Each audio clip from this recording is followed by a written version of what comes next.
to the Super Speedway.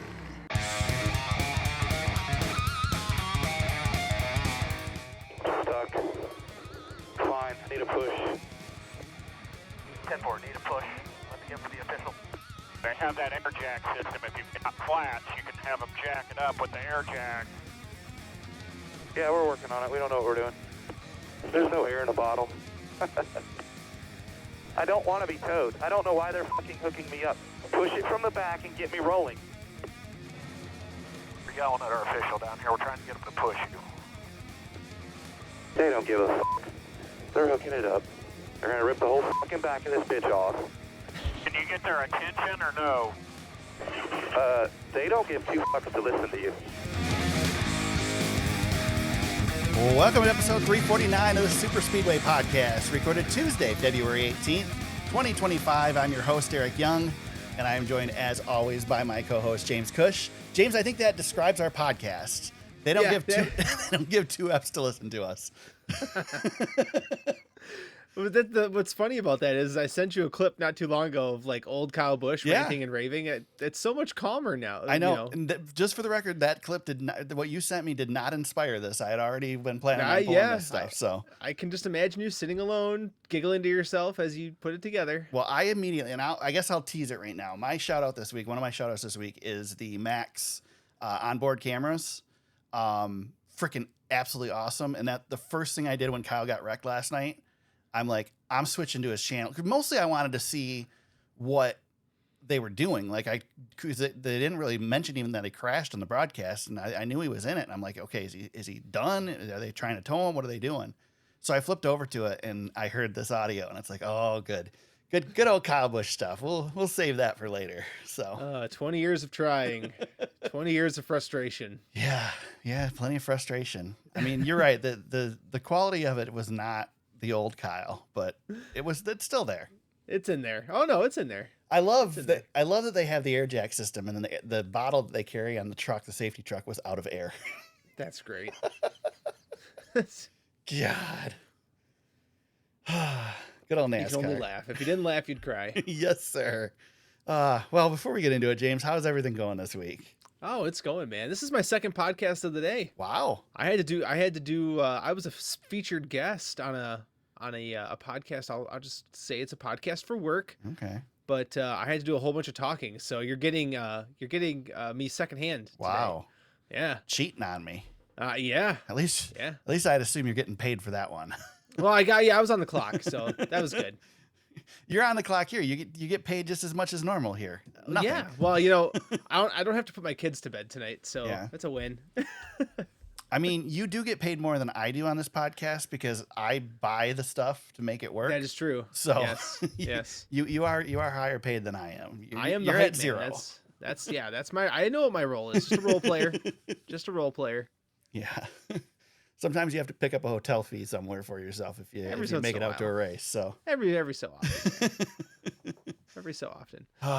Well, where the season's underway, James, the Daytona 500's in the books. It is. We are back to the regular season, and we are back to everything is right in the world. The Daytona 500's done. The NASCAR season is in full swing, and Denny Hamlin's whining on his podcast, right? Everybody's complaining. Oh, everybody's belly aching. Yeah. Man. Yeah, the 40-minute wine session today. I was, my God.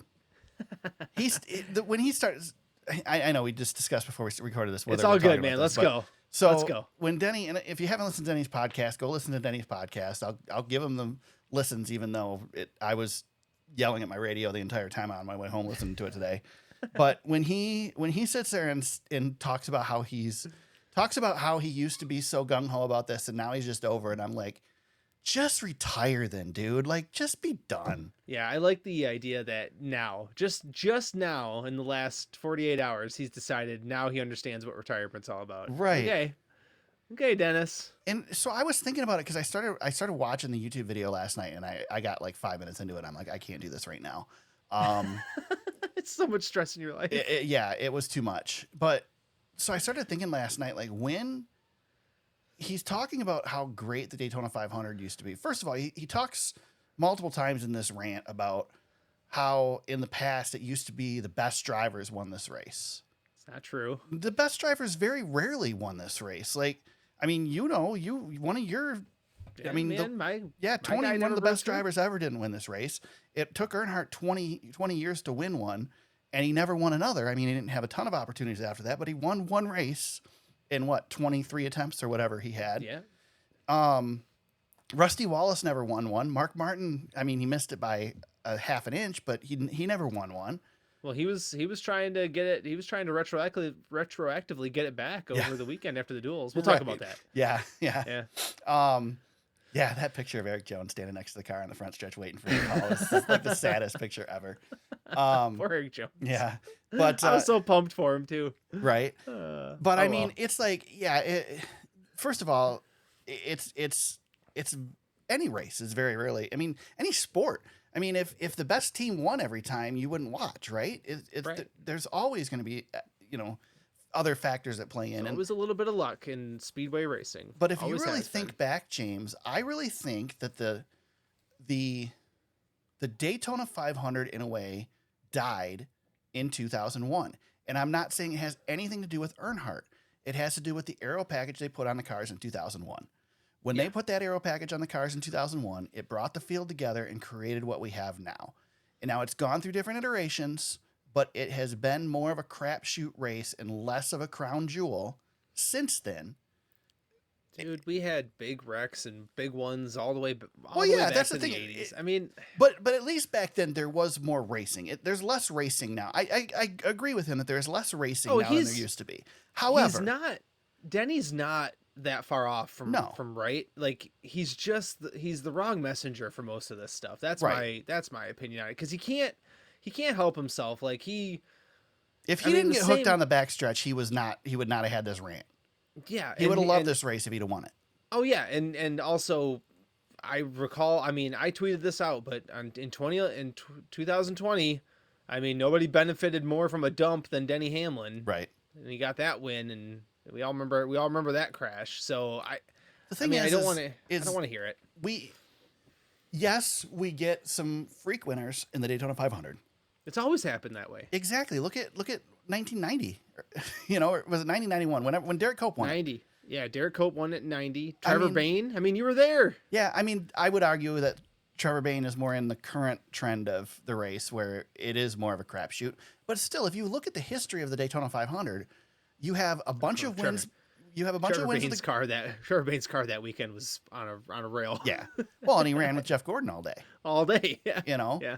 If you look at the history of the Daytona 500, it is a bunch of wins by great drivers with some oddballs mixed in.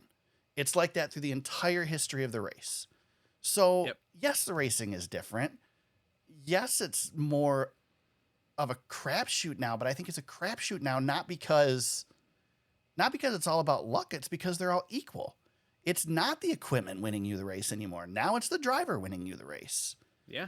And, he wanted to sit there and poo-poo on William Byron for the fact that he was 7th on the backstretch and ends up winning the race. But Byron still put himself in the right position. He was up there all day. Yeah. I mean, everybody's got a chance and we've all come to understand everybody has a chance if you're in the hunt. Go watch Byron's onboard. He's not just sitting there with his feet up, kick back, relax, he going makes on the backstretch. He makes a great move to the outside. Yeah. Like anticipates the move. He's racing just like everybody else. So what it is it's sour grapes, and Denny admits it in his podcast. It's sour grapes because he lost the race. I would like speedway racing to go back to our heyday, Eric, and it's not possible the way this car is right now. I don't actually. I like what we have. I just wish we could get rid of fuel mileage. I don't like all the wrecking all the time, but I think a lot of that's on the drivers wreck too. All the time though. I mean, we wrecked at the end. Yeah, but I know. Listen, I understand where Denny's coming from. I really do. Would you rather, James? Would you rather do the fuel mileage thing we do now? Oh. And I know this is a teardown discussion too. Would you rather we do the fuel mileage thing we do now and run 3 wide at 70% throttle, 60% throttle for half the race? Or would you rather go back to running 100% throttle, single file along the outside of the track for half the race?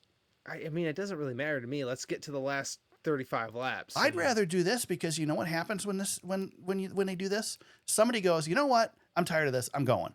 And we saw that on Sunday. We saw teams go from the back to the front because they decided, well, we're not going to play the fuel mileage right now. Let's get in position first. Yep. And there was passing. There was movement.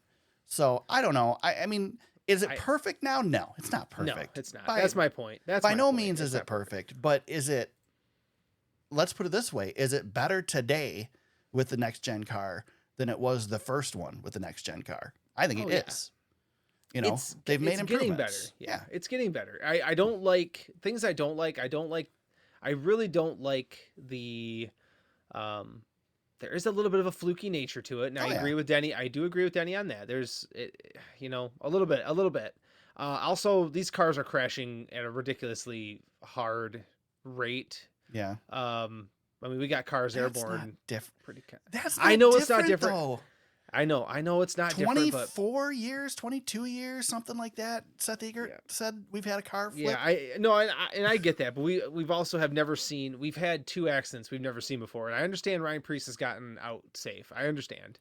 To be fair, we've never seen that crash in NASCAR before. We've seen that crash in other series. IMSA cars were doing that back in the 90s. I mean, a monster truck slap wheelie going down the backstretch is pretty impressive. Yeah, but I mean, there's that famous video of the IMSA car.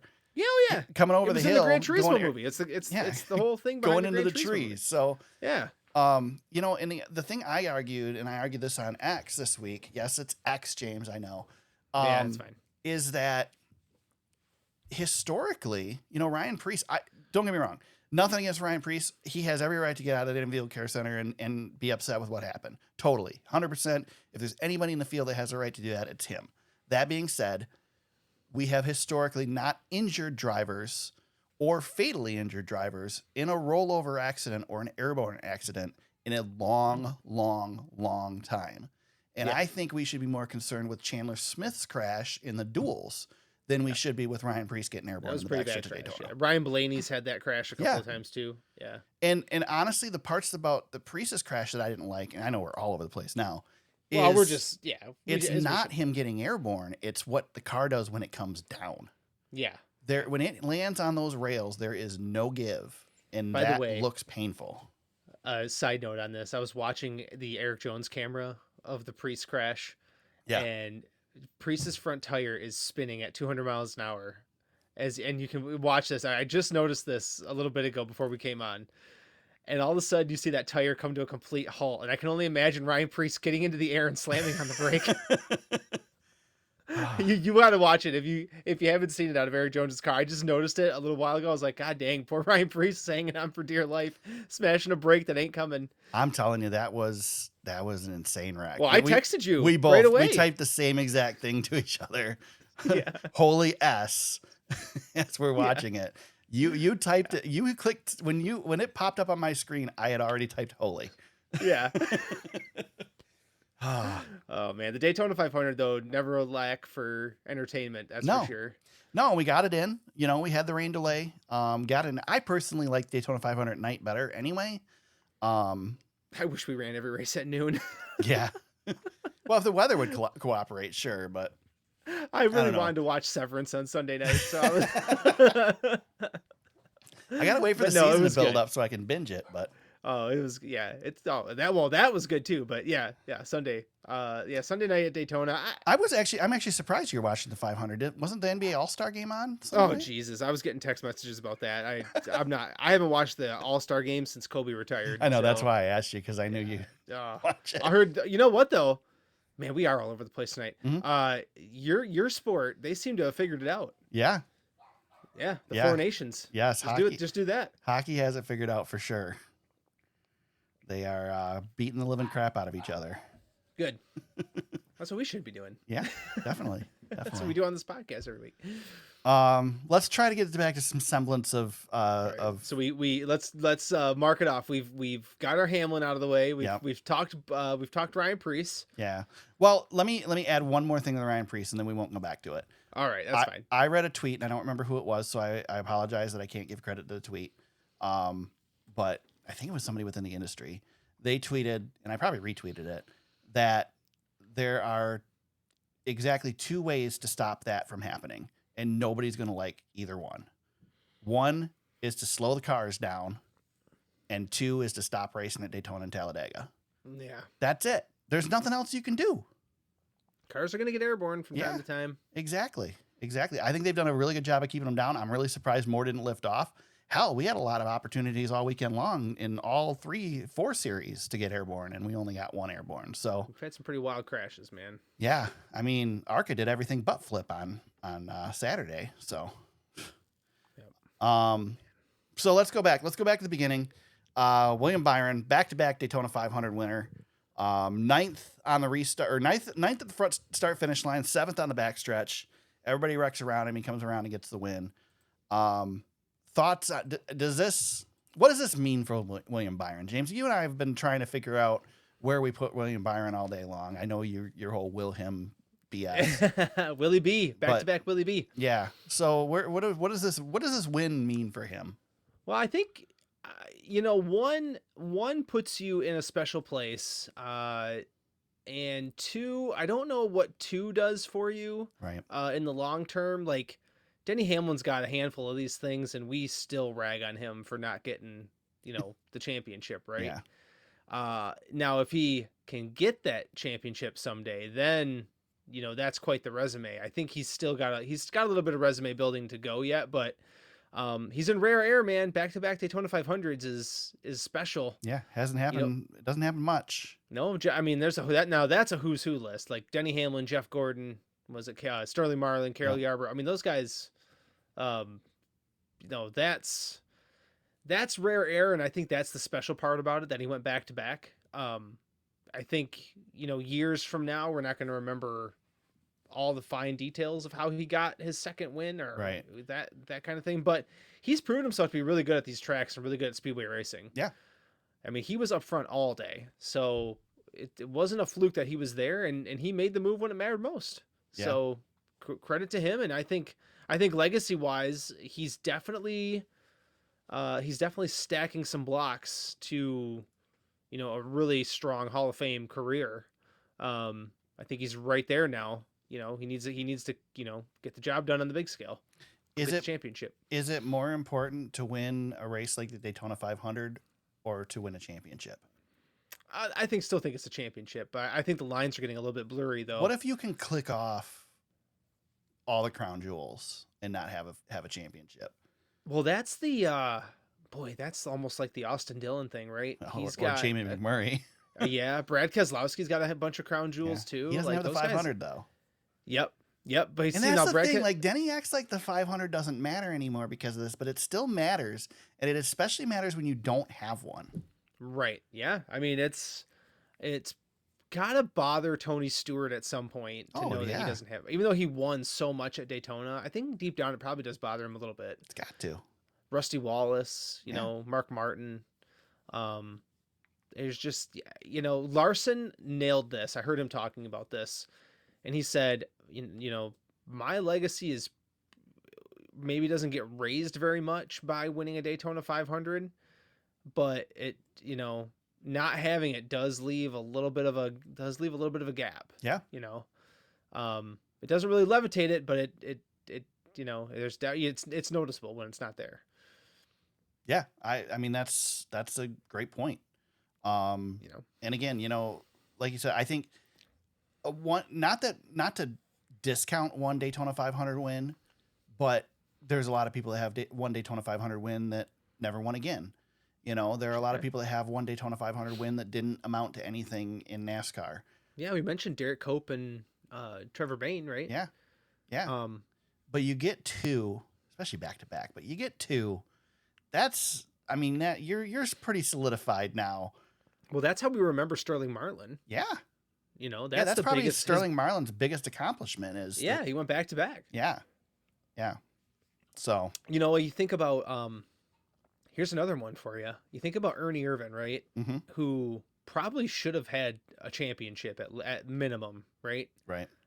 Never got there because of health reasons and obviously major injuries. Right. But he's a Daytona 500 champion forever. Yeah. People don't remember a whole lot of his wins. He's got a handful of them. People probably remember Michigan. They probably don't remember Sears Point. A couple other ones, but they, that Daytona 500, man, that's meaningful. You go down as Daytona 500 champion forever. Yep. Yeah, 100%, 100%. Davey Allison's got one too. Davey, his career was cut short too. Right. He's got one of these. So yeah, they mean something. Does this mean anything for the 2025 season other than the fact that they're now locked into playoffs? Theoretically, obviously they could still end up not in the playoffs if enough winners happen, but he's basically in the playoffs. Yeah. Other than the fact that it maybe changes how they race, does this tell us anything about the season? No, not yet. I think we have to get through this week in Atlanta to really start seeing. I almost feel like we got to go another week. Atlanta, at least. Yeah. Atlanta to me is what Daytona used to be. Right. I think Atlanta is the true super speedway of old. And we'll see. It's going to be a different track again. It's a different track every time we go back. But I think you definitely learn more at Atlanta versus the rest of the season. But it's still got that, super speedway-esque crapshoot to it that, well, it's not going to necessarily tell you until we start getting to the meat and potatoes of the season. Yeah. So, not to say that William Byron's not going to be a threat. We know he's going to be a threat this year. I have him in my championship 4, right? So, and I said, when we put that all together, I'm like, I just can't quit on him just yet. And I don't know if this Daytona 500 win means anything for it, but it does make the road a little bit easier. So he's the first guy who's like, oh, I'm good now. I can gamble here or there. You got a little more freedom to work with. Yeah. Get that win out of the way early, and then you're not worrying about it all year. Yeah. And what I don't want to see from them is I don't want to see the lull. Right. And if there is a lull, I hope it's, it better be a short one. That's what I'm watching for him. He's shown me everything else. That's the thing I think they mentioned on the teardown is William Byron historically does come on really strong early in the season, and then they disappear, and that's what they need to get rid of is that falling off at the end of the season to irrelevance. They need to keep that all year long. So and I want to see Rudy Fugle and them guys. I want to see them attack. Stay on it. Don't. That's what I'm hoping to see. Now I don't necessarily need to see it, but yeah, that's where I hope it goes for them. But yeah, overall, too early to say if it means anything. We'll be learning more over the next few weeks. Yeah. NASCAR holds caution at the end of the race, lets them race back to the line, waves it immediately after the leaders cross the start-finish line. Obviously, there was a lot of controversy, which we already mentioned, after the dual race when the caution came out, 20 feet before the start-finish line and cost Eric Jones a dual victory. What were your thoughts on NASCAR holding the caution? You okay with that? Is this something they should do all the time, or? Yeah, I think that was what they did in the 500 was how they should handle it. Yeah. Make sure nobody's, make sure as fast as you can, right? Right. Nobody's hurt. You can get the safety vehicles out there. If a car leaves the ground, wave the caution. If all 4 tires are down and they're not in front of a pack of cars wrecking. Yeah. That's the biggest thing too, is you got another pack of cars bearing down on that wreck. You've got to throw the caution. Well, and everybody was having a fit about the duel. Yeah. And throwing that caution in.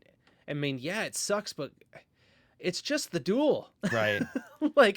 I don't care. It's just the qualifying race. Well, it sucks. But my argument was I hate the rule, but I don't have a solution to fix it. If people are in danger, if cars are spinning across the track, you gotta wave a caution. I think people just want consistency, and it seems like it might be impossible to be consistent. Right, the wrecks aren't consistent. That's the problem. Well, yeah, every wreck's different. So, and I don't care. Throw the caution wherever you want in the duel. It's just a duel race. Yeah. Oh, Eric Jones lost a point. Lost a point and lost 2 starting positions. Yeah, I tweeted it out. And I'm like, somebody's like, how is this going to be remembered in the coming year? Or what? I can't remember. Oh, I remember now. It said, how would you tell your grandchildren about this finish? And I would say, well, I would tell them it was a duel and it didn't matter. When was the last time anybody told anybody about a duel? Yeah, the winner of the duel doesn't matter unless you're Dale Earnhardt winning 10 in a row. Then you can actually bring it up. Even it's just the duels. Settle down. Let me think back to the last duel moment that I remember. It was probably Brad Keselowski pushing Brian Keselowski to the Daytona 500 in 2011. That's the last duel moment I remember. Yeah, I mean, it's not. It's just the duels, man. I can't stress it enough. It's just the duels.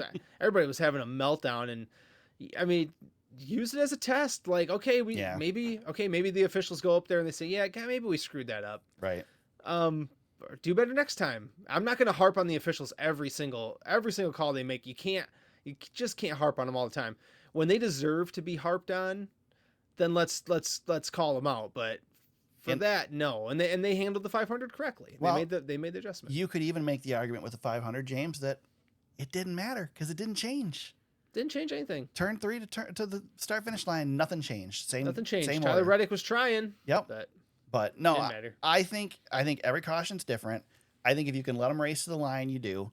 And I think if there's a crash, like let's say Riley Herbst spins on the front stretch. Let's say he wrecks instead of just saves it and keeps going.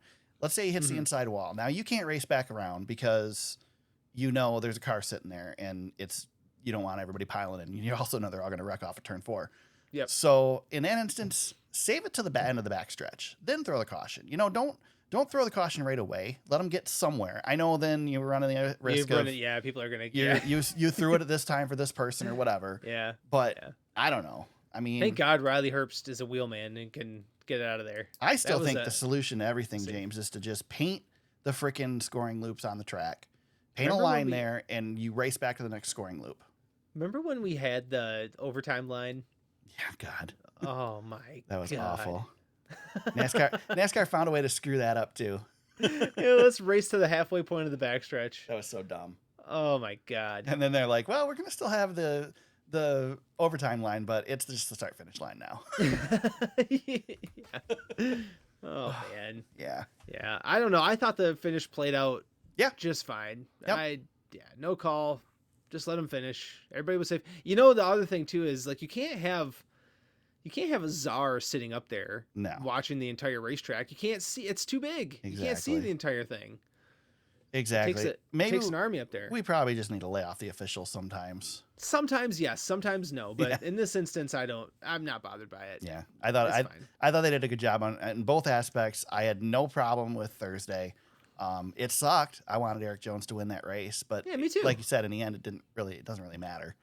Yeah. But what happened, and the cars that made it into the field made it in. Yeah.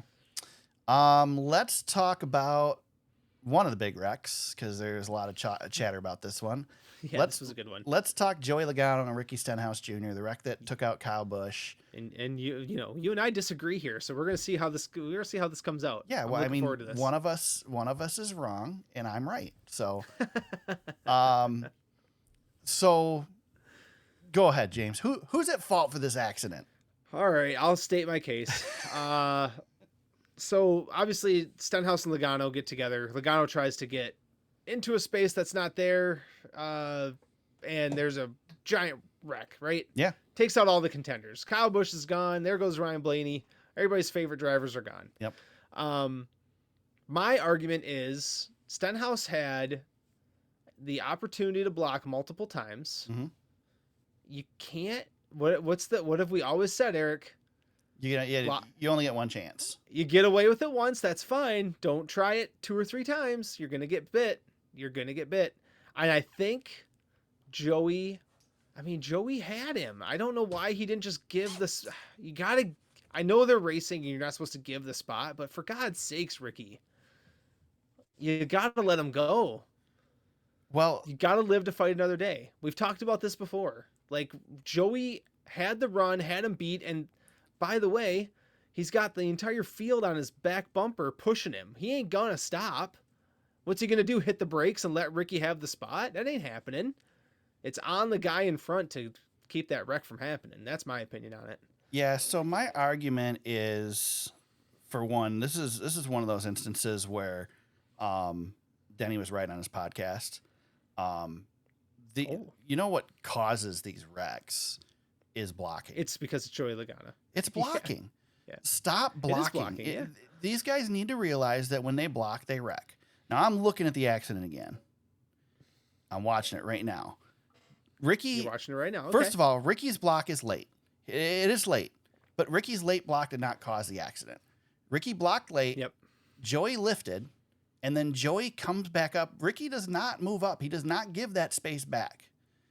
Joey wedges himself into that position. Yeah, but he doesn't. The space is still gone. There's not enough width for a car to fit there. And Joey still tries to wedge it in there. Joey had the run and was making the move.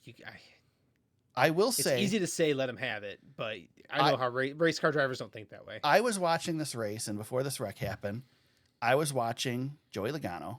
I was especially watching Ricky Stenhouse, and I was watching Corey LaJoie. And I said to myself, you know what? One of those three is going to cause a wreck. That's a cocktail, right? And then Stenhouse and Logano wreck. And then I haven't watched the final lap wreck again yet. Denny was blaming Cole Custer. I swear from the replay that it looked like Corey LaJoie had a part in that too. Custer, I think started that whole. Well, Custer was involved in a couple of them. Cole Custer is back in the Cup Series and had an opportunity to win the Daytona 500. I don't fault him for anything. He blew up Christopher Bell's night too. Yeah, I should mention that. That too, and Ryan Preece. Yeah. But again, it's Daytona 500. These guys have a chance to win a race. Yep. You never know when your next chance, even if you're the best driver out there, you never know when your next chance is going to be. And you have a chance to lock yourself into the playoffs 26 races before the playoffs. Why wouldn't you? You're going to do everything you can do. And so Denny... And Ricky's not going to be in contention pretty much the rest of the year. Right. Outside of these speedway races. So this is his only chance. Denny, in his talk about all the things the NASCAR has done to create these accidents, he's not wrong. He's not wrong that, they've bunched the cars up and made them race like this, that they've made them handle too well, blah, blah, blah, all the stuff that he said in his podcast. But he left one thing out, and it's the thing that none of these drivers want to say. NASCAR has made the cars safe. And because they're safe, nobody's scared to wreck. Yep. And that's why they're racing like they are. And there's no fix to that because we don't want to make them less safe. Right. But as long as they know they're not going to get hurt, or they know there's a very small likelihood that they're going to get seriously hurt, they're going to do whatever it takes to win. And that's what they do. That's what they do. That's race car drivers, man. Yep. They're not, you and I wouldn't do this. Mm-hmm. We're not wired like them.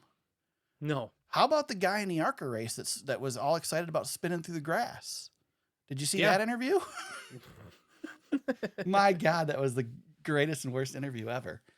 Eric, if you were driving down the highway and I'm coming up behind you and and you're just going too slow for me. Mm-hmm. I'm an a-hole going 85, right? Yep.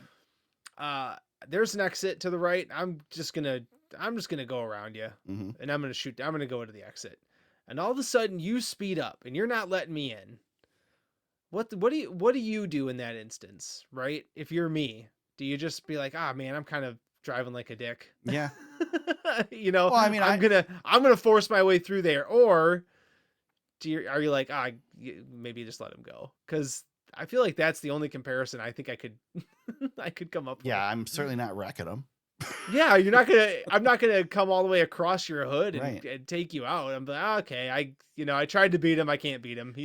That's the thing. I might be really mad at you, but I'm not gonna shove you off the highway. I've tried to teach like my wife and friends and stuff, like when you're leaving like an event or a concert or something at a big stadium, or whatever, and you're stuck in traffic.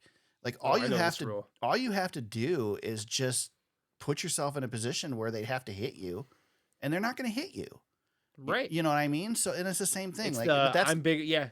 I drive a pickup truck, Eric. I do I wait for a small car and I go, okay, I'm bigger than you. And I go, yeah, they're not going to hit you, but that's not going to happen at Daytona. No, not on the last lap of the Daytona 500. No. The last 10 laps. Probably won't happen on lap 2, but it certainly isn't going to happen on lap, 198 or whatever. Right. So, right. Yeah. I mean, they both play a role in this. They're both at fault. And let's put it this way. They're both at fault, James, and neither of them are at fault because it's a freaking racing accident at 180 miles an hour.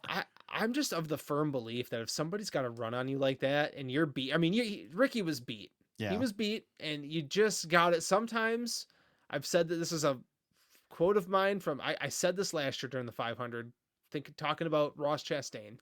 Sometimes, man, if you take yourself out, you're completely done. But if you make the strategic decision to live another day, to fight another fight, Ricky's race wasn't over if Joey made that pass.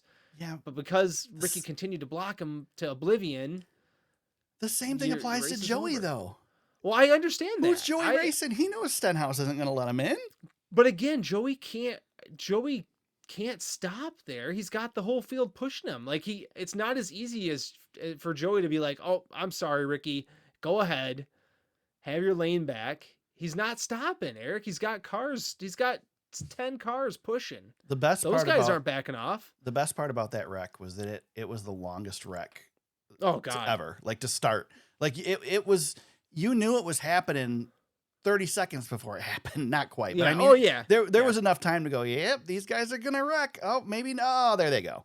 Yeah. No, I did the same thing you did. There was a cocktail of drivers towards the front of the field. And I'm like, I said, oh boy, we're in Corey LaJoie was driving like an idiot, and he was going to wreck no matter what. He was driving. I mean, Corey LaJoie is driving desperate. And again, shout out to him. He had a good race. Yeah, I'm not saying that as a slam to him. He was doing what he needed to do. He made himself known at a place that he can do that. And I don't know if he's in a car this weekend at Atlanta, but it's another place he can do that. There you go. You know, he's racing for his life. So yeah, you go out there and do that. And who gives a crap about making enemies in his case? Just win a race. You win a race, you turn your whole career around. If Corey LaJoie won the Daytona 500, his career changes. Yep. You know? Yeah. He's probably got to ride the rest of the season. Uh-huh. Somebody's going to put him in their car. Even if it's an open car. He's got points. He's in the playoffs. Yep. He'd be driving something. That's for sure. Yep. Other stuff from the race weekend. Obviously, Tyler Reddick gets a second place. I think probably the most... quietest second place of all time. Quietest second place ever, because the guy who finished third was old 7-time Jimmy Johnson. Oh man. And talk about a race for legacy, man. Oh man. They were in the hunt. Eric Jones. All three in top 12. Yeah. Eric Jones was threatening to win that race. Yeah, he was. Certain points. Yeah. Oh yeah. It was those cars came prepared. I was really happy to see those guys have a good weekend. John Hunter was also on the he's gonna wreck list, but he got top 5 out of it too. Yeah. My screensaver just turned on. I've been sitting idle for so long. Eric, Jimmy Johnson, people have buried that guy many times, but boy, was it sweet to see him wonderful get a podium finish. And man, I was pumped. I was like, man, Jimmy Johnson, he's got a little bit left in the tank. Were you not like me and just waiting for him to say in the interview, you know what? I'm coming back. That's what I was thinking. It would be such a bad idea, but what, man, Jimmy, give me that charter for that 42 car. I'm back. Let's go. I'm ready. So close. So Jimmy almost won another Daytona 500. Dude, I don't want to step on my shout out this week. I'll step on it a little bit. I listened to his new podcast with Marty Smith, as you could probably imagine. That doesn't surprise me. Doesn't surprise you, right? But he said something super interesting on that podcast, and he said, the last couple of years I've stretched this team too thin with my, kind of my indulgence of racing 9 races. I can't be doing that anymore. So I've only got 2 on the docket this year, and I want to make them count. Interesting. And he said that before this 500. And I'm like, dang, Jimmy, come on back, man. Right. Sign up for a few more. Let's go. Just boot John Hunter out and just run that car. Dude, he raced an awesome dual race, got himself in. Yeah. I meant to say he qualified on time, which was awesome. And then just got through the duels clean, and it was a great weekend from start to finish. Yeah. Loved it for him. Yeah. Yeah. Great weekend for Legacy Motor Club all in general. Can't talk about the Daytona 500 without talking about Justin Allgaier and Dale Jr. getting in the 500 for one, racing their way in. And Allgaier finishes 9th, top 10 finish for him. And Jr., pretty sentimental after the race, and sounds like he's not willing to foot the full bill, but he wants to go cup racing. Yeah, he wants it. It's good to see. And good for Allgaier. That kid has he's always been there and just always seemed like he wasn't quite either good enough or in the right position. And to go out and get a top 10 in the Daytona 500 in that car was just Well, they had to make it in the duel, which meant the world. That car did not look good. It did not look fast. I was worried about him making it in. Yeah. Because he needed to be behind somebody. He couldn't lead. Calling Justin Allgaier a kid and he's 40 years old. I know, I had to look it up. Yeah. He's still a kid to me, James. If he's 40, he's 3 years younger than me. So. Oh man. Oh, that's funny. But man, how special was that duel for them though? Oh man. And it made me. I haven't been that happy for a duel in a long time. Oh, I was so pumped. I think I messaged you guys right afterwards. Like, man, I'm so happy for Dale Jr. He's got tears in his eyes. Like, it meant something, and it made me hate the exemption that much more. Yeah, me too. Like, look at how much this means to make this race. This is how it should always be. Yeah, it's a beautiful thing, man. It's one of the most beautiful things in the sport that we've got, and it was really cool to see that it mattered. Speaking of the exemption, what do you think of Helio Castroneves' Daytona 500 weekend? Just let me say, James. Go ahead. If Mike Wallace would have run this race, Helio finished 39th. So there's a pretty good chance that Mike Wallace would have beat him. A decent chance. I don't know. I mean, the car that Mike Wallace was supposed to run wrecked out, but Mike Wallace didn't get a top 5 in the ARCA series this weekend, though. Yeah. You know what I mean? Did he get a top 5? Did he? Yeah, and he definitely got a top 38. He wrecked a lot of stuff. Yeah. Elio, but you know what? Elio didn't really. The only thing Elio really did on his own was when he tried to drive too fast off the banking with the broken toe link. Yes, in the duel. Yeah, that was his fault. That was a mistake on his part. Otherwise, he kind of was in everybody else's mess. Everybody else, yeah, he got taken out by everybody else. Didn't Ross Chastain say he could taste the Frosty when he hit him? I think that's pretty sure that's what he said. That's funny. Yeah, that's what he said when he was being interviewed after the race. He goes, I think I hit Helio so hard I tasted the Frosty. Poor Trey. You know, it wasn't a Helio problem as much as like Trackhouse went through their entire garage. Yeah. They wrecked. I think I saw 7 wrecks and they went through 6 race cars. That's rough. Something like that. Because they had to fix Helios. They didn't have a backup. So, right. Man. Yeah, that was a tough weekend for Trackhouse. Plus Plus, one of their owners decided, I don't want to do this anymore. Yeah, so. No kidding. Pitbull calls it quits. I guess that's not in our show notes, but yeah. Yeah, Pitbull just decided I'm parting ways. Yeah, the morning he's performing at the Daytona 500, he announces that. That's the weirdest thing. Yeah, even the host was weird. Like, it's almost like they got in a fight in the morning and like, okay, I'm done. Or maybe they got new investors. I don't know. Maybe. Who knows? Team's growing. I don't know. Yeah. Yeah, there was a point there where Helio was running in the middle of the field, and I'm like, if he wins this freaking race, he was never gonna win. But can you imagine the outcry? He doesn't get points, doesn't get prize money. Basically got given a spot in the field, and he wins the race. Can you imagine? I don't think I know he finished 39th, right? Yeah. But I don't think it was a disaster of a weekend. Like no, Brett Griffin, he did better than I thought he was going to do. Brett Griffin was from start to finish on this whole deal, just bashing Helio, and I'm like, Brett Griffin's a jackass. Well, I'm like, I don't think you realize how good of a talent of a driver this guy is. Like, he can figure things out. He's not going to go out there and be a complete disaster. I went and gave a lot of crap over the past couple weeks about this, but. Travis Pastrana raced in the Daytona 500 and almost, was in position to win the race. Almost had a top 10. Yeah. Helio Castroneves is a better driver than Travis Pastrana. I'm sorry. He's one of the best race car drivers in the world. Yeah. I mean, he'll win the Indy 500 4 times. Like, he's used to going fast. I did not think Helio was really going to compete that well in the Cup Series in his very first start in the Cup Series. However, he's a very, very good race car driver. When he goes to a road course at some point, he'll be a top. I think saying top 15 is probably fair. Maybe if he's in that equipment. Yeah, he'll be in good equipment. Yeah, I mean that. I think so. Obviously that Trackhouse car is good. Shane Van Gisbergen will tell you. Yeah. So. Poor SVG. He was limping around all day. Yeah, it's too bad. Yeah. He'll have opportunities to win this year. Oh yeah. Anything else with the 500, James? I thought Chase Briscoe had a fun coming out party. Yeah. Got the pole. Yeah, how about that? Nice pole win for him. Yeah, that was cool. I know he had trouble in the duel, but they were able to keep the car safe. I think that's the most important thing. Yeah. It's gonna be a fun year. I'm excited to see what he can do this year. I think he showed something a little bit. Yeah. I know the pole at the 500 is not like the biggest deal in the world, but that was Toyota's first pole. Yeah. At the 500, and it came from that guy who's coming over here with like a chip on his shoulder. So Right. got something cooking there. I think I really feel confident he's going to win some races this year. I really do. That guy's gonna be a threat for sure. I think so, man. I think he's. I think people are going to learn like something that I think you and I believe in. Like we believe that guy's really talented. And I think he's going to prove it. Yeah. Yeah. I mean, I'm not willing to bet the farm on him, but I think there's a huge potential there that we've never seen. Yeah, or that we've seen glimpses of. Well, and I think that team too. Martin Truex Jr.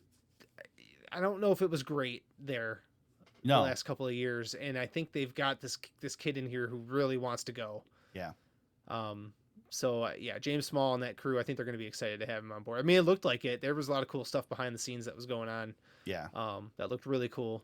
Well, James Small's got to be excited to be working with anybody but Martin Truex, based on the things he said. Yeah, so. And not a knock on Martin Truex Jr. He was just at a different level of his career at that point. And it was cool to see him at the 500. I mean, he had a good car. Speaking of Martin Truex, he ran good for a while. He ends up 38th, but got in the wreck. Yep. Yeah, the lap 70 crash. Yep. So, AJ Allmendinger dead last, 41st. Would have been 40th if it wouldn't have been for Helio. Yeah, he puked it. Yeah. Yeah, blew a motor. It wasn't even in the running. Nope. 42 laps. That sucks. Yeah, all of a sudden he had a problem, and that was it. Short Sunday for him. Yep. But there you go. Daytona 500 is in the rear view. We did have plenty of other racing over the weekend. We've already talked a little bit about the duels, but the other three NASCAR series, or two NASCAR series, and that other one were in action this weekend. ARCA is a NASCAR properties now. Yeah, I think we're okay. It's technically NASCAR. Hey, Cleetus has been saying all weekend that he's racing NASCAR. So, oh Jesus. We're going to talk about ARCA today just because James doesn't want to talk about Cleetus McFarland. So, but we'll start with the Truck Series. Truck Series kicked us off on Friday night with the Fresh from Florida 250.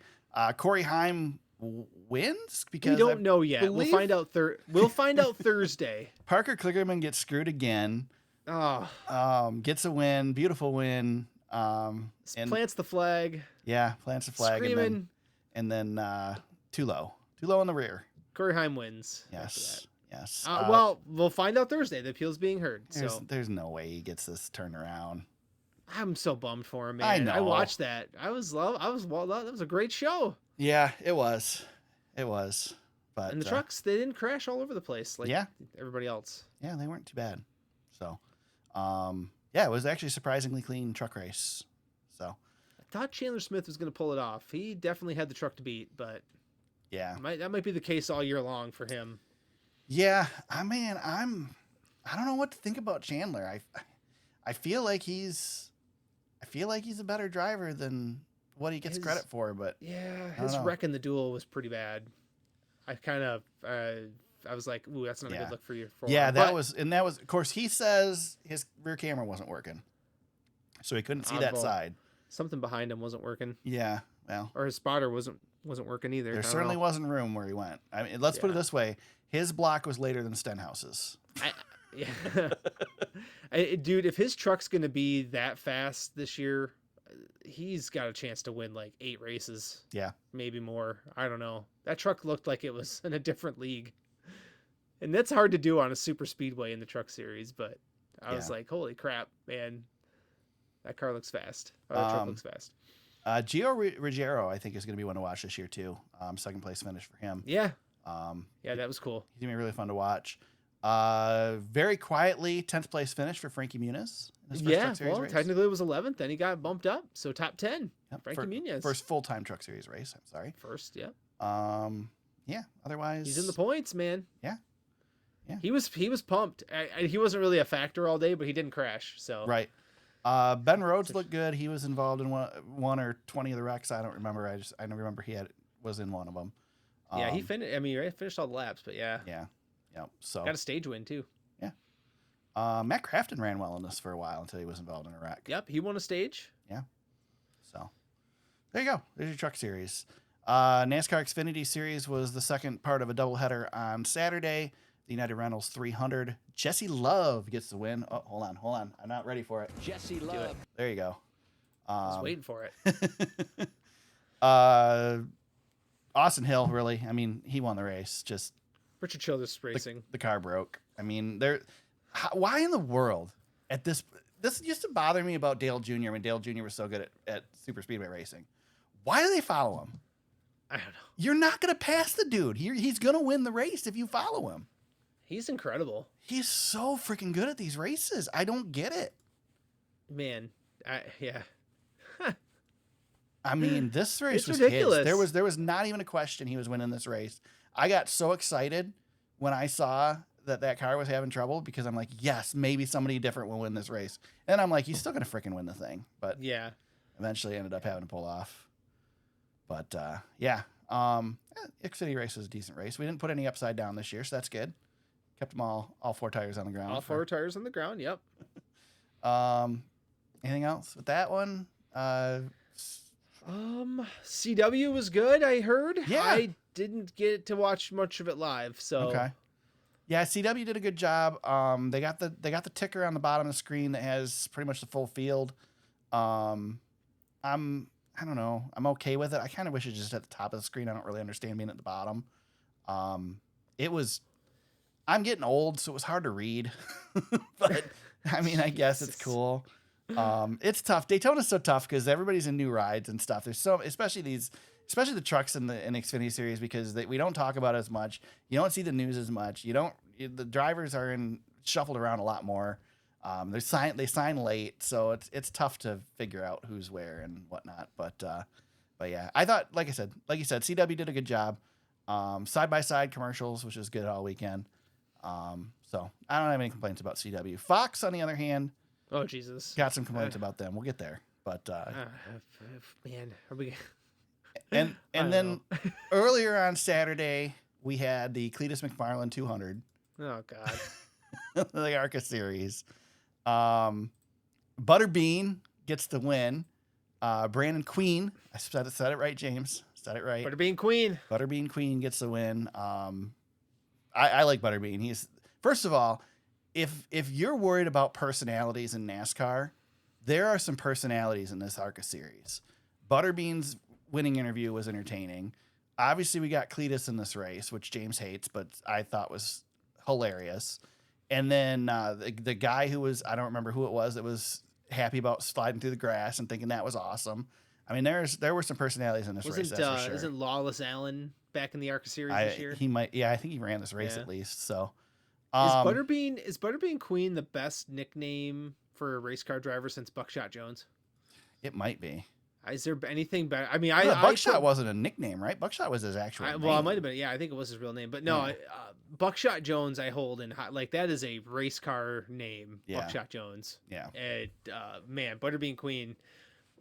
If it was Butterbean McQueen, it might be the only way to top it. I don't remember. They told during one of the Cars Tour races how he got the nickname. I don't remember now. But yeah, the first time, like the boxer. Remember the boxer Butterbean? Yeah, I remember Butterbean boxer. First time I got to see he him, knocked out Johnny Knoxville in the Jackass. Right. First time I got to see Butterbean race was at the revival for the Cars Tour at North Wilkesboro. So I've been following him since then. It was cool to see this. I think it was his second ARCA series start potentially. He might be on his way, Eric. But he's running the full season, so good for him. Yeah, there you go, man. But James. Oh God. We got just to clear out so you can just talk about it. We got to talk about Cleetus. Do I have to? We do. We do. All right. I know. So here's the problem with Cleetus. He looks like he's making fun of everything, but he really isn't. And it's not too often I'm going to shout out Kenny Wallace on this podcast, but Kenny Wallace talked about him today. This is getting worse on his YouTube channel, and Kenny Wallace gets it. And so I have a buddy at work that loves Cleetus and everything Cleetus does. And he's the one who introduced him to me. He introduced him to me with the race he used to run with the compact cars at Bristol Motor Speedway. And Cleetus he's a character. Cleetus McFarland is a character. Garrett Mitchell is the guy. And he knows he's playing a character. He's got 4.1 million YouTube followers. And the biggest thing with him is the audience that he's bringing. He brought a lot of attention to the ARCA series this weekend. A lot of people watching ARCA that never even watch NASCAR, period. I think he had what 400,000 YouTube video watchers on video on his YouTube thing that he had going on. Which is kudos to NASCAR and ARCA for letting him do that. By the way, that actually is kind of cool. Yeah, I mean, you talking about. I mean, I know this was mentioned on the teardown. You talk about that open exemption. You know, this is the type of thing. You know, please not in the Cup Series. No, I'm with you. Especially if you watched any of his YouTube stuff when they were testing with the ARCA series at Daytona a few weeks ago.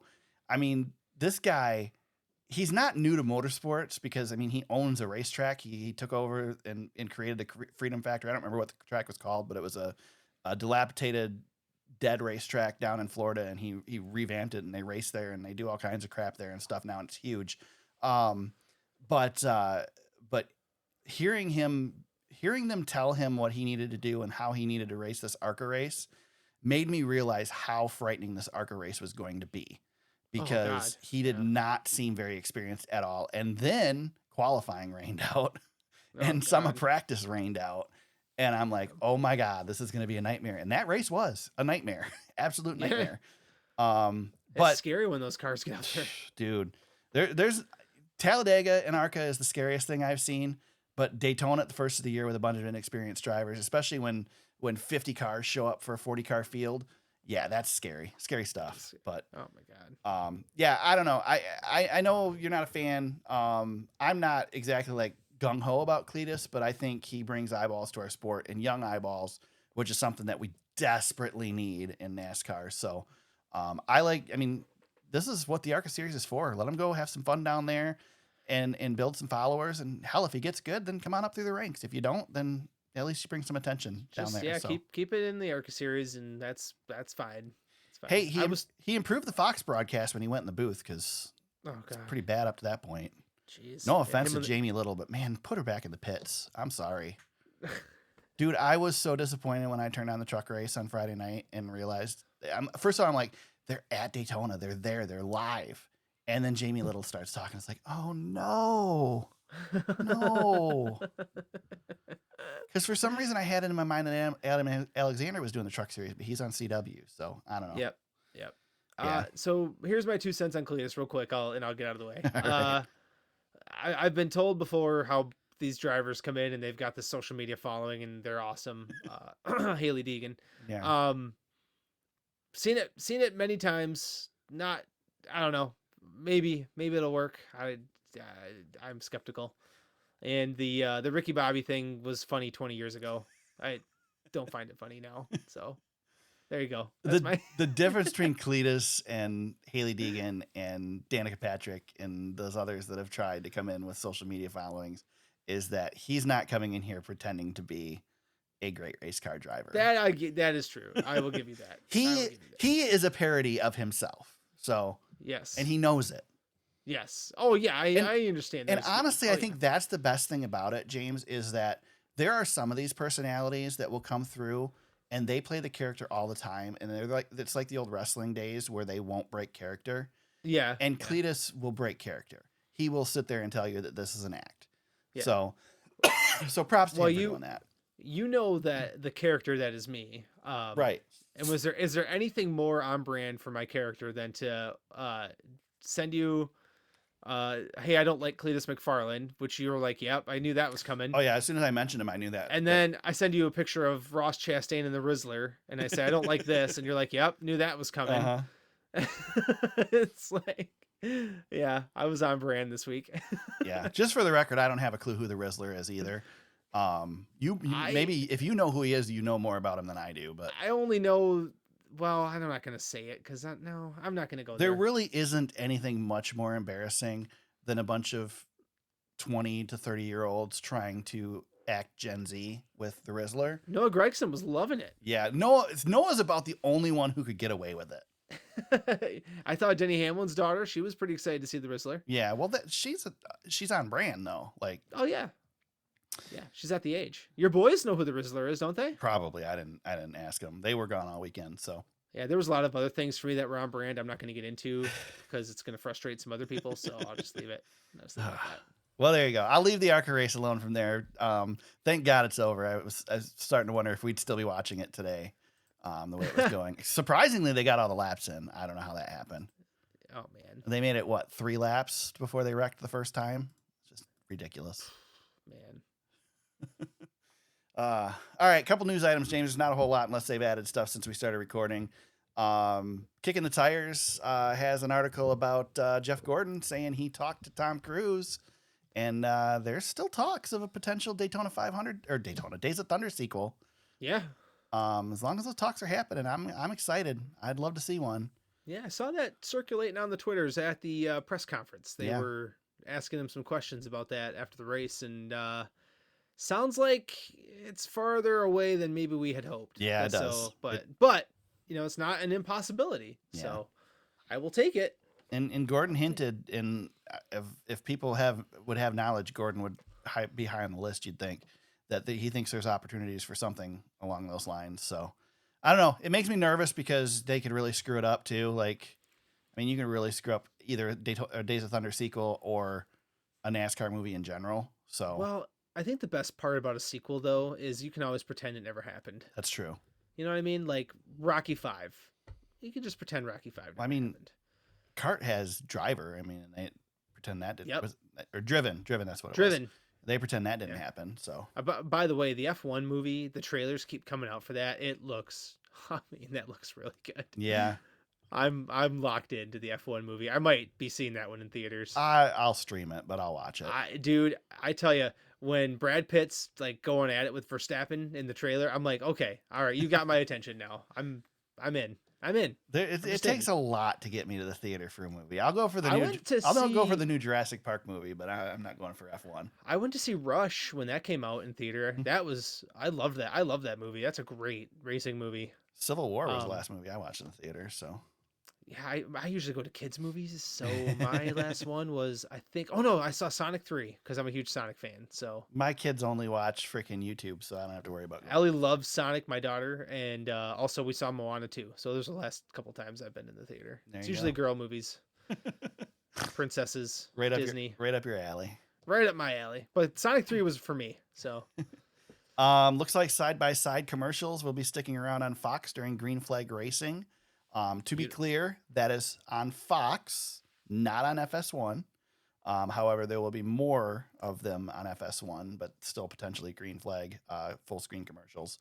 But on the Big Fox broadcasts, they will stick to side by side for now. It's a good move for them, man. Yeah, I was excited about it. Watching the race, watching the 500 live this weekend, it was really nice to not miss any. Yeah, they did a good job. Yep. About time. Yep, give them credit for that for sure. Yep, absolutely. And then Helio, he says he'd be willing to do it again. So come on, yeah, not surprised. Why come not? to Coda. Let's go. There you go. Get another exemption. Wouldn't mind seeing Helio out there. I hate the exemption, but if you're do you think if you're gonna have it, use it. I mean, well, do you think we're gonna see it used again this year? I think you're gonna see people sign up for it. I don't think you're gonna see it needed. I think that maybe Mexico City. I think it's going to become. Well, that's a good point. Yeah, you're probably right. I could see Mexico City having some Mexico drivers trying to get in the field. But here's the thing: you might not need it. You know, it's only going to be applicable to the Daytona 500. How many teams are going to? We're not going to have 45 cars going to Mexico City. Maybe though. Again, if you can build a car and you don't have, I mean, I don't know. But it's like Sergio Perez, which is the kind of the rumor going around that Checo is going to be maybe running at Mexico City. Yeah. That would be really cool to see. I just don't know if you need the exemption for it. Yeah, I don't.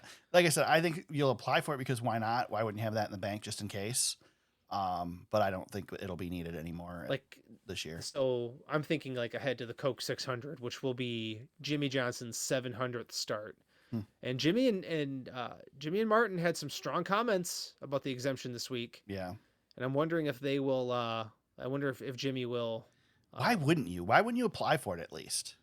Well, yeah, you get to use it, right? But there's a chance you might not get to make money on the race. So yeah, but let's put it this way: if you're going to go qualify and not make the race, would you rather still be able to race the race, or would you just want to go home?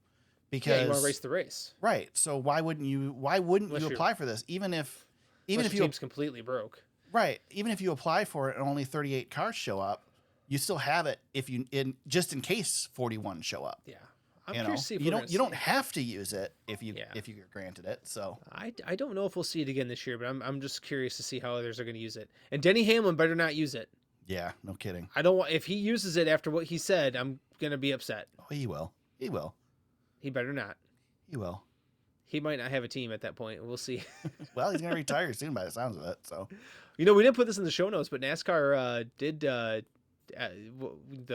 day of the duels, or was it the day of the duels or qualifying?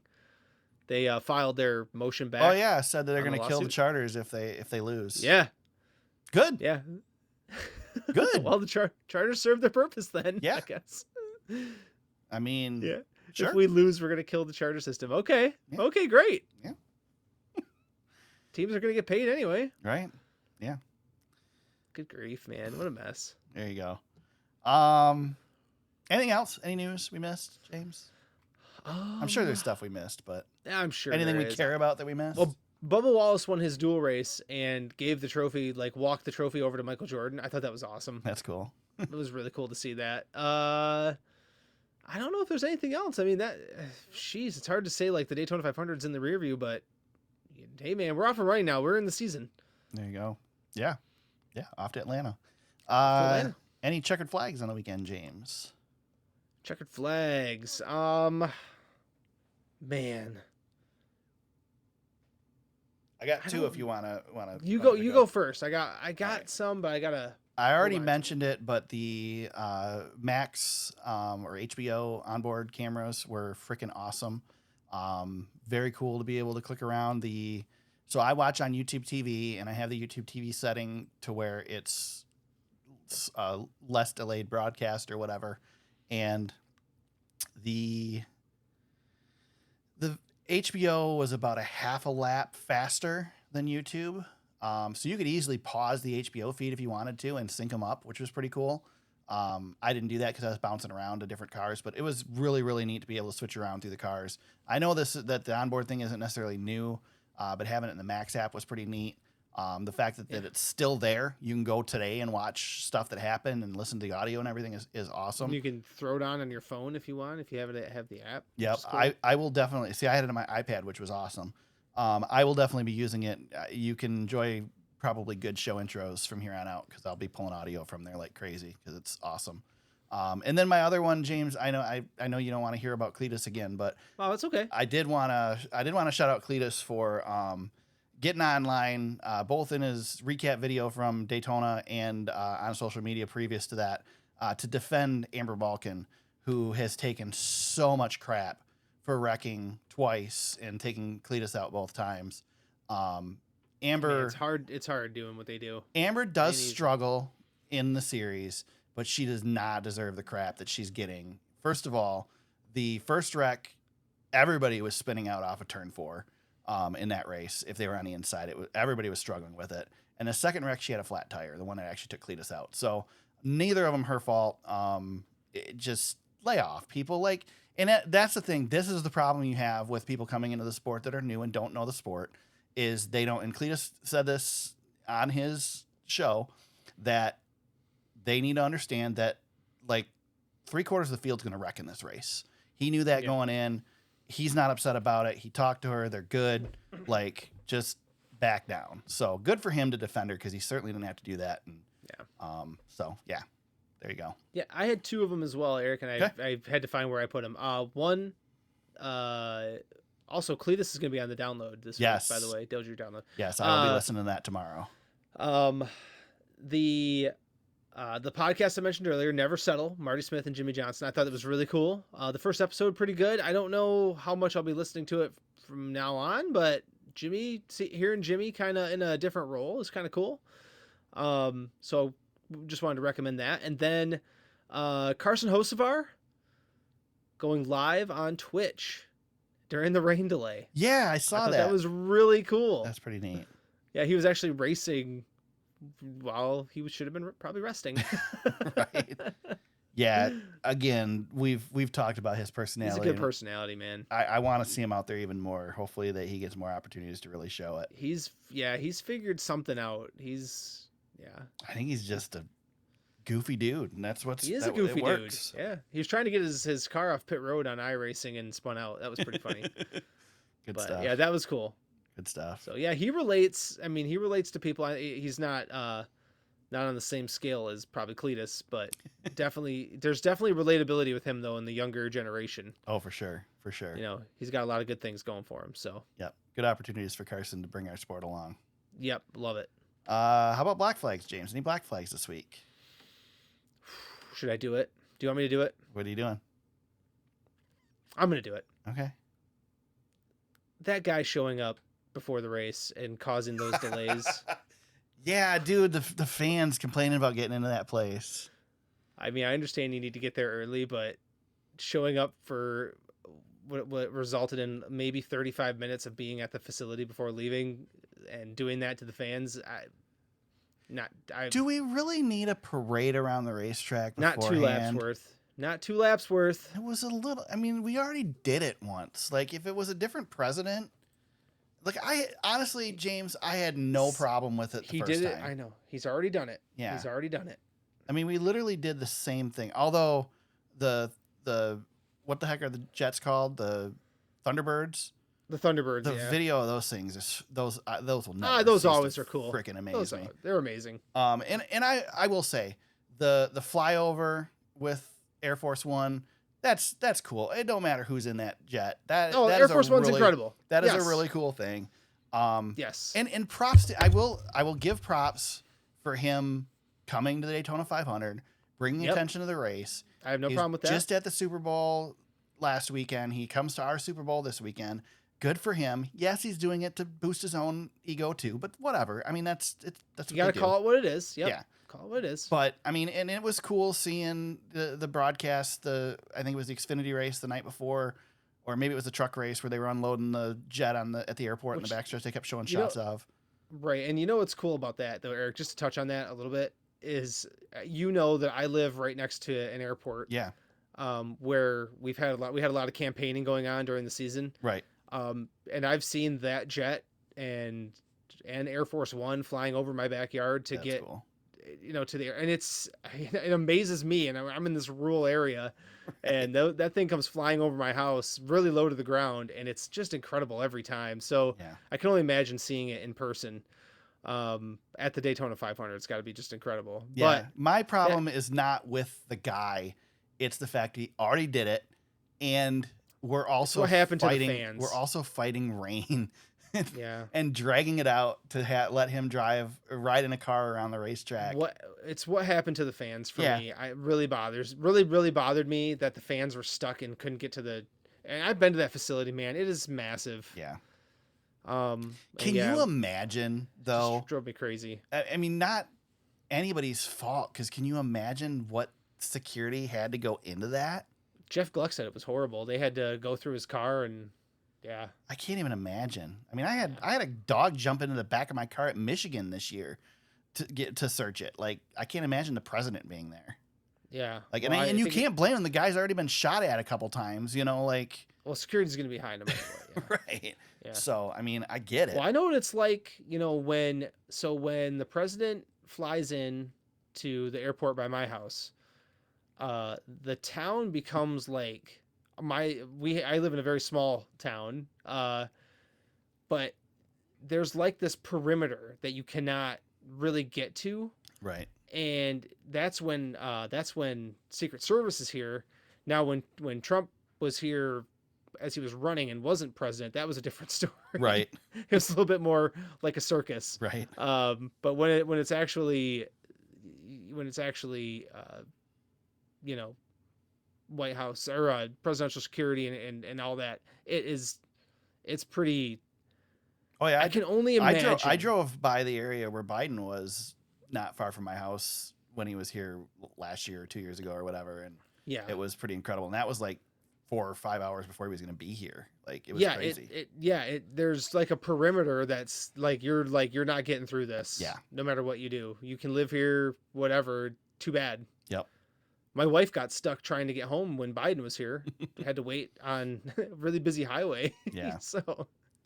You know, that's just the way it is. But yeah, to get all those people into the 500 with security, I was kind of bummed out. I was like, gosh, man, Yeah. wish it didn't have to be that way. But Yeah. yeah, I hated it for the Props to fans. him That for was my giving us backflip. the attention, but leave us alone.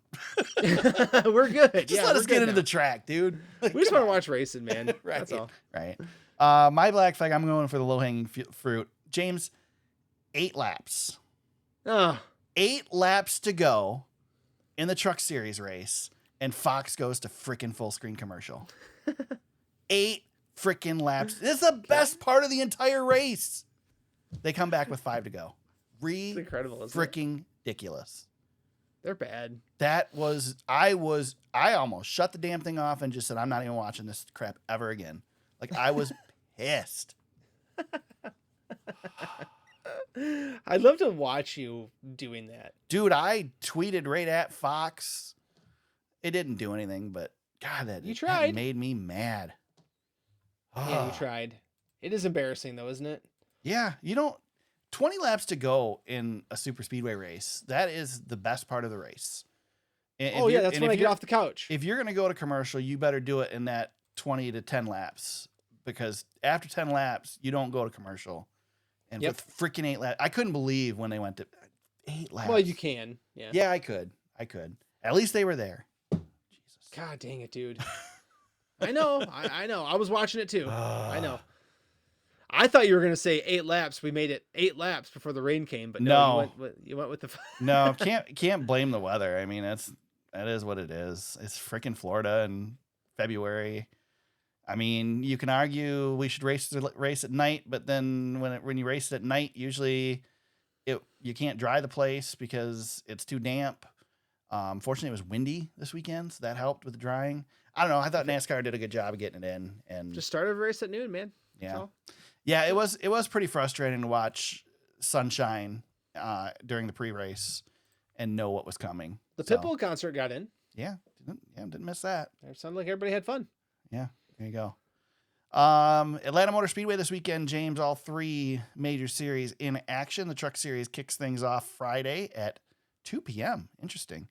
Really? Friday, 2 p.m.? Wow. Well, I think so. That's weird. The Freight 208 Craftsman Truck Series. NASCAR Xfinity Series in action at 5 p.m. on Saturday. It's the Bennett Transportation and Logistics 250. And the Cup Series has the Better Health 400 on Sunday at 3 p.m. Fox for the big series, FS1 for trucks, and, of course, the CW as all season long for the Xfinity Series. I think it's Saturday, Eric. Is it? I think so. It says Friday on NASCAR Media's website. Saturday, It's gotta be February 22nd Saturday. at 1:30. Wow, NASCAR Freight Media's got to 208. fix their site. Oh, you caught it tight. Well, this is according to Jayski, so I just checked Jayski just to double check for you. Let me go to the actual NASCAR.com. Jayski Yeah, says, they got Saturday 1:30 as well. So they've got NASCAR Media's got it wrong on their site. Oh, NASCAR Media's in trouble with Eric. He's gonna tweet at him. Yep, have to reach out. That makes more sense. 2 p.m. on Friday did not make any sense to me. That was Not even the right time of day. Right? It's 1:30. Yeah, crazy. Must be last year's graphic or something. Who knows? We get to We make didn't race on Friday at 2 last year either. crap. I got first pick, and I don't even know who I'm picking. My God, who the hell am I picking for this race, James? Man.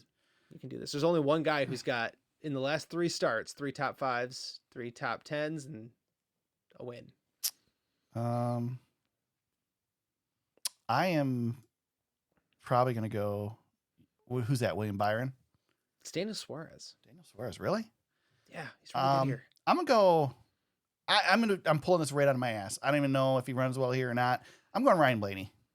God dang it. Was that who you're gonna pick? Yes. Oh, Last 3 races, he's got 2 top 5s, 3 top 10s, an average finish of 4.7. you can pick him Ryan too. We're not Blaney. competing. No, I'll go something different. All right. Sorry, didn't mean to ruin your day. All right. Well, this guy showed me something at Daytona, and I thought, God dang, he's pretty dang good. And I'm not talking about William Byron, because he's pretty dang good too. I'm gonna take Ryan Blaney's teammate. I'm gonna take Austin Cindric. Ooh, that's a good one. He got a lot of Dude, praise he from was Denny Hamlin this week. Freaking good at the 500, man. He knows how to do it. Yeah, and I mean, I can't argue with Denny. He doesn't make stupid moves. He's just always been solid. Yeah, Cindric's always been solid. When has Cindric ever had all the way through Xfinity? Like, when's he ever had an issue? Yeah, he's another one of those guys, James, that just he's like Briscoe. He does not get the credit for what he is. Yeah, I think you probably took the better driver for this race, but I'll take the guy who's led the most laps. The only person in triple digits. There you go. Over the last 3 starts here. Do you think he's underrated because of his dad's role with the company, which now is not in that. He's not in the Cup side of things anymore. Yeah, he's got a little of the Cole Custer thing going on, but I think people skip over him because he's still young in the game. Yeah. And he's not a big I mean, I guess name. he's at Penske and he's the 3rd best Penske driver. And he's racing the iconic number 2. Yeah. I mean, that's, it's hard to fill shoes from Rusty Wallace to Brad Keselowski. I guess if you're on a team with Joey Logano and Ryan Blaney, it's going to be tough to stand out. When you're the only guy not winning the title. Right. Yeah. I guess it makes sense. But no, Austin Cindric, man, he showed me some good stuff at Daytona. Let's see him do it again here in Atlanta. Yeah. No, that's a good pick. I like that. Yeah. He might be my pick in the 36 for 36 pool. I didn't do that this week. I didn't look into it. So I'll have to check that out. I did okay. My pick was Michael McDowell because you can only pick one driver for the entire year per race. Gotcha. So Michael McDowell was my Daytona pick. I got 26 points. I'm like behind now because I didn't do the first week, right? I guess so, yeah. But you have the full board, so. Okay. Speaking of Fantasy League, James, first of all, let me say I don't like that NASCAR.com puts my driver at the top of the list no matter where I finished. Because I went in there today and got excited, and I'm like, crap, 7th. Yeah, you beat me. Yeah. Yeah, you changed your name, didn't you? Team James, yeah, I did. Tony's been retired for a while. Yeah, so. He's not coming back, huh? He's not coming back. Now that he sold his Cup team, he's not coming back. Yeah, Tony's not coming back. But I still gave him a nod and put the 14 in there. Plus Team James was taken, so I couldn't use it. So... yeah, I finished 9th. You were 7th, like you said. Our defending champ, Eggs and Hamlin, right smack dab in the middle. He was 8th. Barron Speedway. Yeah. He wins it. 200 points. 3-time champ right behind him. And Smoking Grill Racing was 3rd. I think we have a few more people who are going to be playing with us here this year. I think Freight Train missed the sign up. Yeah, I saw a bunch of zeros. I was a little worried about that. Yeah, well, I'll mention them. So Freight Train... Tandem Draftona, Cole Custer, Muska Mickey Elliott, Jeff Gordon for GOAT, Brokeback Mountaineers, and Watermelon James had an issue with his email. He was yelling at me via text message like it was my fault. So well, yeah, because he's finally starting on even ground with you this year, and now he's down a week. I gave him a heads up, say, hey, fantasy's starting. I texted him, and then he sends me a screenshot that his email's not working. I said, well, that's a you problem. I can't hold your hand. So. That's funny. Yeah, so he yelled at me, and it was my fault, and NASCAR screwed him over. Yeah. So sounds like Denny Hamlin. It's always somebody else's fault. He's raging. Yeah, he was raging. So I don't know if he's gonna do it or not. We'll see. I hope so. Might have to kick him out if he doesn't. Anyway, if you didn't get started yet, you're not that far behind. We all suck. So yeah, no kidding. Except for Barron. Speaking of Barron Speedway, he's redoing Barron Speedway, by the way. I saw that, his Insta, so. The track sold, the property was sold. Yeah. So he moved, yeah. Yeah. It's pretty good. Yeah, it's good stuff. Good stuff. Also, he's got some pretty cool mats. He's got the road course one now and a super speedway one. And Super speedway one, yep. Yeah. Of course, I have the original. Yeah, you do. Which I love. Yeah, I wish my kids played with cars because I'd love to buy one. We've got so much stuff that we don't have a place for even right if now. Like if you had a big man cave, you could hang it on the wall. Yeah. It would be cool. I have 2 kids and a wife. I don't have a man cave. So no. Mine is my former man cave is slowly. I'm getting squeezed. Yeah, mine is my desk and that's it. So yeah, but that sounds about right. But I have a lot of camera equipment, so that makes up for the fact that I don't have a man cave. So someday maybe. All right, James. Anything else before we head on out of here? No, I think that's it for me, bud. All right. Where can people find you on social media? Back on X or not? Just do it. James Cush, X or Instagram. There you go. I'm at T Super Speedway on X. You can find the podcast on Facebook, facebook.com/thesuperspeedway. Our website is thesuperspeedway.com. The podcast is on Apple Podcasts, Spotify, YouTube, Amazon Music, Audible, iHeartRadio. Wherever you found us today, please subscribe and continue to listen for more episodes each and every week. We'll be back next week to break down Atlanta Motor Speedway, all 3 series in action. We'll discuss it all. Until then, everybody, let's go racing.